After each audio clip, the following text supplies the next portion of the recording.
Hey, how are you today? This is Josh Patrick, and you're at Cracking the Cash Flow Code. And today our guest is a repeat offender. We love our repeat offenders because that means they were really good guests the first time around. So we're going to assume that Bill will be a great guest next time around. And our guest is Bill Flynn from Catalyst Growth Advisors. And last time we talked about how to keep from going out of business. And I think we're going to expand on that topic just a little bit today. And we're going to talk about how to keep them going out of business if, and this is an if, it's not an and, we have a recession. Now, when you hear this, we might be in a recession, but let's talk about that and we'll bring Bill on and I'll stop talking. So, hey, Bill, how are you today? Hey Josh, how are you? I'm well so much. Thanks so much for asking. So, first of all, what's your opinion? Do you think we're going to have a recession? Well, in my opinion, it depends on what you read, I think.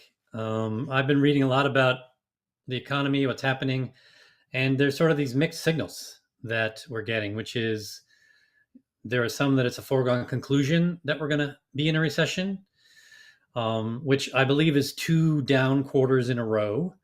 And the others I read, it's there's a chance we might have a recession. I've heard that if we have one, it will be shallow but long. It's really hard to say, but the preponderance of evidence so far is it is not a foregone conclusion, but it is definitely a possibility. Okay, so one of the things I like people to do, and I'm interested in your opinion about this, is that if there's a possibility, and it could be, I would say recession could be between 25 and 75%. I don't know what the number is, but it's a Sure. possibility. And when I think something like that might be coming down the road, I like to do what I call scenario planning, Hmm. which is, okay, I'm doing well now, but what if this happens? What will I do next? What's your opinion about that? Yeah, I like that idea. I did that with a number of my clients when COVID happened because some were hit very hard and are still reeling from it, unfortunately, 2 years later. And so we went through some scenario planning where we looked at the business. And I think I went through a couple of different scenarios. One was, what if you were starting your business today, knowing everything that you know, in the situation that you're in, how would you do it?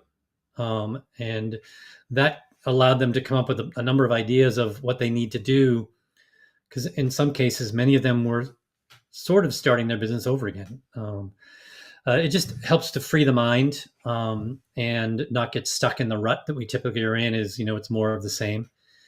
So I'm a big fan of doing some type of scenario planning, some sort of blue sky, just something that allows your brain to open up to the possibility of something different than you're doing now, and that sometimes helps. So that sort of almost sounds like a what would happen if question that Sure, you're asking your clients, which I think is, by the way, I think that's the most powerful question you can ask in the world. So, sure. I'm a fan of what would have to be true, oh, I like that too. That's a great one too. and then finish it off with, in order for this to come to fruition or whatever. I love that question. Yeah, that's a really good. I mean, they're both what I call why questions, sneaky why questions, Sneaky why questions. Yep, yep. because you never want to ask anybody something why directly, because when you do that, at least in my experience, you automatically put them on the defensive. But if you can be sneaky about it, it's not as quite as in your face question. That's true. I've challenged myself some days to not ask why at all the entire day to anyone, and Right.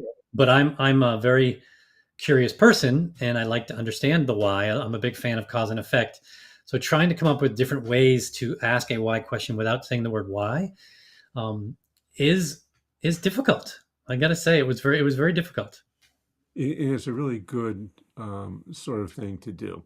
Now, you just mentioned something which is one of my favorite words, which is curiosity. It actually happens to be one of my core values. And the thing is that when someone's curious, they're going to probably start asking the right questions before something happens that could ruin their day. So, how do you help people become curious? That is a really good question. Is curiosity a skill or an ability? I think you can foster curiosity, but most people that I've found that are curious have always been curious. That sort of, their parents taught them that, or their genetics taught them that, or their family and friends. I think providing an environment where curiosity is the norm can help you a lot. Um, the I don't necessarily have a formula that says here's how you make someone more curious. I think the best way to have anyone elicit a behavior is to model it yourself. I think if you're continually curious with other people, that will give them some, I don't know what's the word I want to use. It'll give them some examples of how to do that with others, and so that's probably the best thing that would come to mind. I wish I had a formula that I could give people that says here's how you make people more curious, but I don't.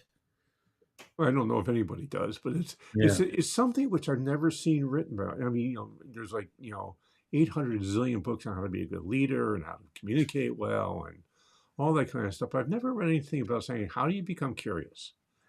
Hmm. Yeah, that's a good question. I haven't. I've read a lot of books, and I'm curious. But you're right. I haven't come across one that says, "Here's how you create curiosity," in someone, which means to me it's more innate and it's more an ability than a skill. And abilities generally are something that stay with us most of our lives. Yeah, I like leadership. I think curiosity could be taught. I also think you need to if you can help people to learn how to ask questions Yeah. of themselves. And I think along with that, with curiosity, you have to be sort of um, willing to face your mistakes Yes. because curiosity is really about looking in the mirror a lot. At least I True. think Yeah. it should be. Yep. What happened? How would I do it differently next time? What have I learned from this? Yes. And an awful lot of folks I know are afraid to admit that they were wrong or say, gee, I could have done this better. Yeah. Or they think it's wrong if you show vulnerability within your company. Um, and I just don't buy that. Um, do I buy that? Yeah, I think I agree with you. I the best leaders that I've worked with are very comfortable with the fact that they don't have all the answers. That humility, when people ask me who's your best client, and I work with leadership teams and CEOs in his or her leadership team to help them grow their business in a healthy and thriving way. Um, they're looking for an attribute or a set of attributes. How big are they? What industry are they in? Whatever it might be. And I always say it's a mindset I'm looking for, which is a humble, hungry learner who's comfortable challenging the status quo. And I think that someone who is a strong leader is someone who is comfortable being vulnerable, is understanding, is comfortable saying, "I'm sorry, I don't know, I need help." Those are the best leaders, I think, and it's a great um, thing to model to others as well, because when you show up as a human being to a meeting or to a situation, then you're tacitly giving permission to others to also be human beings, and we're all flawed. And the other thing is making that transition can be a challenge. I mean, Yeah. I'll use myself as an example. When I was in my early mid 20s, I started in business and I thought I was just invulnerable. I thought it was a terrible thing to admit I ever had a weakness, a terrible thing to admit that I ever made a mistake because it was always someone else's fault. And as a result, I had built myself a really nice dysfunctional company. Yeah. And the only thing that helped turn that around was when the day I said, gee, I ought to look in the mirror and start admitting that maybe it's me that's causing the problem and not you. Yeah. And that changed our company dramatically, but it took years. It wasn't something that happened overnight because I had spent 3 or 4 years screaming at somebody every single day Oh God. and blaming them and justifying. I was like Attila the Hun as a manager and an owner. Wow. Nobody wanted to work for me. But at the end of the day, when I saw my company 20 years later, we had a lot of people who were 15, 20, 25-year employees. And I'm sure the reason was that it was my behavior that changed. It wasn't them. Yes, but they say the bottleneck is at the top of the bottle for a reason. Um, I would say that's a very true thing. So, yeah. um, if we're going to have a recession and we're going to be in a downturn, what are the things you think that business owners, and specifically people in the construction world, should be looking at and thinking about? So if you're going to be in a recession or any difficult situation, which happens on a regular basis, we've already been through three big financial events this century, right? We Yes. had 9/11, we had 2008, and then we had COVID, and we might be having another one pretty soon, which is only a few years after COVID. Although COVID is certainly an anomaly. So I would invert your business, right? Most businesses, the funnel is, it's about revenue and getting new clients, um, which is important. And then next is sort of profit, gross profit, net profit, and then cash. I would invert that. I would say, let's find ways to generate cash, and put it away, because if there is a downturn, we're going to have to be able to support ourselves. Um, and one of the best, there are two ways to obviously generate cash, or two main ways in terms of your business is to bring in more revenue, which has more profit, assuming they're profitable. I'm talking about that in a second. And the other is obviously bottom line stuff, right? Cutting costs, being more efficient, whatever it might be. And there are two. There's one thing I talk about a lot with my clients is that your core customers are generally 16 times more profitable than all the other customers that you have. Pareto was a very smart man. The Pareto principle, the 80-20 rule, whatever you want to call it, the law of the vital few, whatever you want to call that thing, applies. And when I ask people, or I have them do an exercise where I have them look at their most profitable customers and the ones that are their best customers, meaning you love them and they love you, it's almost an 80-20, or often it's a 90-10 rule. So figuring out who your best customers are, and one, going back to them and seeing if there are other things that you can do for them and serve them, is one good thing. The other is, how do you find other people like them, so you can drive more business to the bottom line. And then the other is to be more efficient. This is a financial bent to this, which is, I'm a big fan of LER, which is labor efficiency ratio, which I'm sure you're familiar with as well. Really understanding how you can be more efficient as a business. There are probably pockets of your business that are far more efficient than others, be it a division or a team or a person or a product line. Try to find those things as well. To really work on your execution. And execution to me is three main things in execution. One is, what are the priorities of the quarter, the month, whatever it is. And there are different ways to look at those. There's SMART, which is, an acronym that people use: specific, measurable, achievable, relevant, and time bound. Yeah. There's FAST. There's all these different ways. Whatever it is, just make sure it's something very clear, and it's something that is not what I would consider sand in your business, meaning the stuff that you do really well. A priority should be a rock. A rock is something that is hard to move, but if you move it and you make it sustainable, it will eventually become sand and make you more efficient. It has some significance to it, some longevity to it.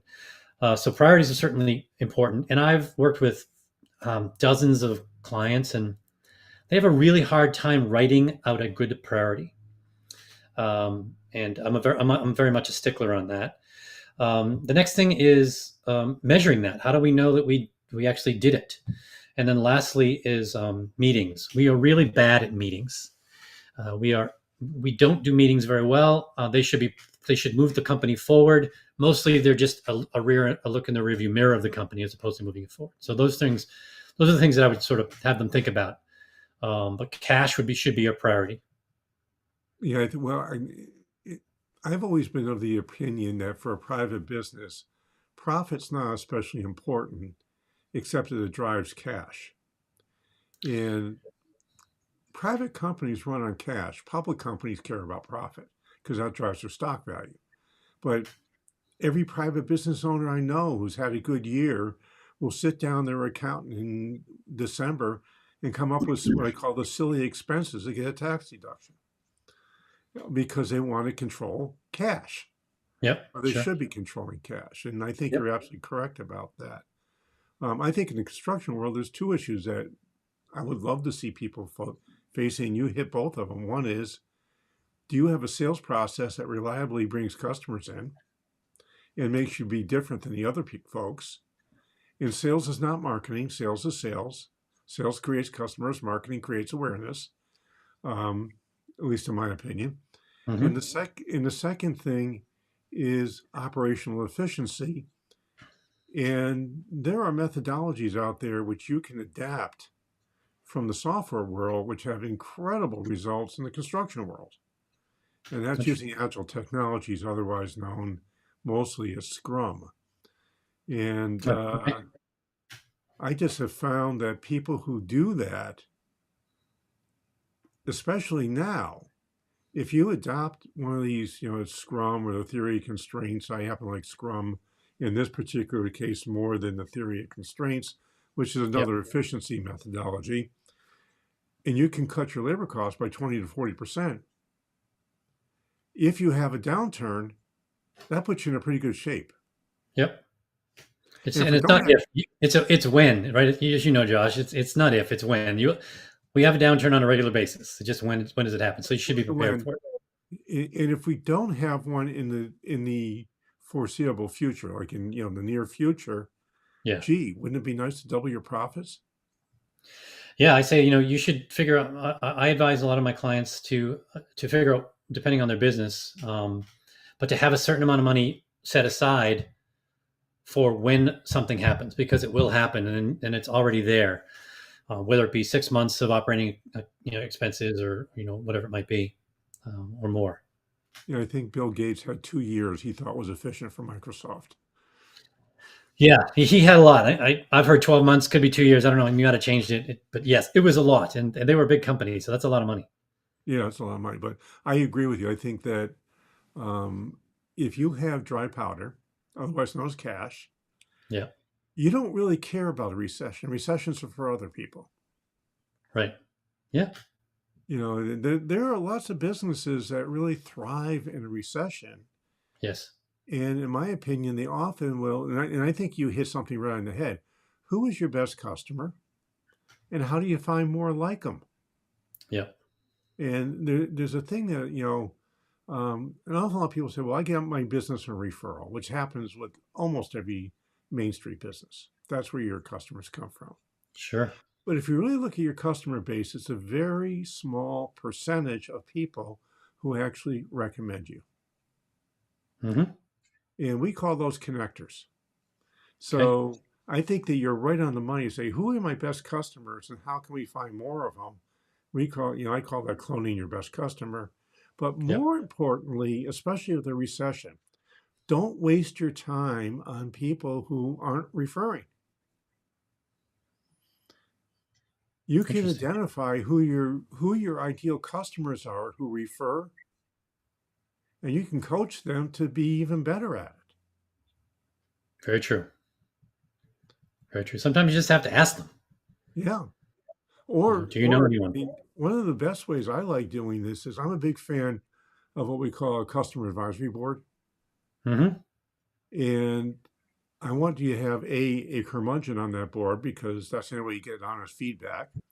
But also you should have at least 4 or 5 or 6 of your connectors who are the perfect customer for you on your board also, because the more they learn about you, the easier it is for them to introduce you to other people.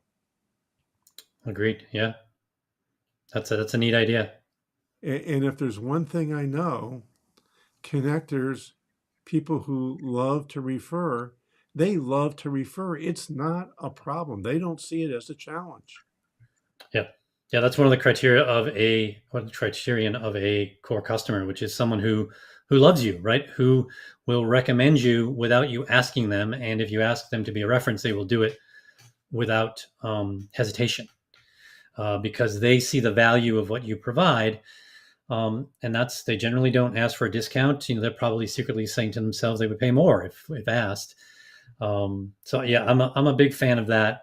I think the hardest thing for people to do is to understand who are my best customers. They don't have a particular um, um, sustainable way that consistently provides them that, and that's why I like the simple thing. I just say take your last set of customers for n number of months or years, depending on your business, and order them by um, who loves me and who do I love, uh, and just put a check if they have two X's in that, then great. And who loves me, of course, is all the stuff we're talking about. They're a reference. They pay full price. They're excellent. They don't gum up your customer service, etc. You love them for similar reasons as well, and then order them by profit. And then those are very likely the subset of customers that you can work with. And then I actually recommend that you do one thing. You send them an email that basically says, if I were to ask you to recommend me to someone of the value you got from working with us, how we made your life easier or better, what would you say to them? And would you just write that back to me? And you'll see a lot of words that are the same, and then you'll know how to recognize the next set of people. And then, of course, the question you can ask at the end is, since you sent me that, do you have anyone that you know that fits that description, and can you recommend them? Would you mind introducing me to them? Cool. Hey, Bill, unfortunately, we are out of time. And I know that you've written a book I have. and you have an interesting business. So, can you tell us a little bit about your book and how people Yep, can sure. My find book. you? Uh, oh, sorry. Go ahead. Yeah, go ahead. My book is Further Faster. It's a couple of years old now. It's the subtext is the vital few steps that take the guesswork out of growth.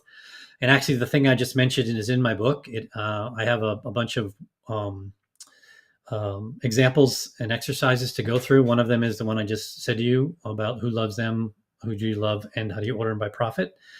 And it's basically a do-it-yourself book. There are 25 exercises to go with the book. It's relatively easy.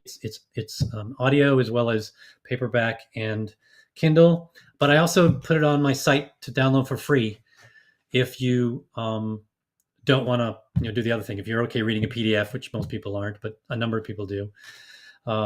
So that's on my site is catalystgrowthadvisors.com, and you can find the book Further Faster there. If they wanted to find you, where would they go? Same place. That's the best place to go. All my contact info and my offerings are on there. So that's again www.catalystgrowthadvisors.com. Cool. And I have two things I'd like you to do. First, I've said 942,000 times, or probably 365 anyhow. And that is please go to wherever you're listening to this podcast and give us an honest rating and review. And while you're there, please subscribe. Folks like this podcast. It seems to be fun, and we have these great conversations like we just had with Bill.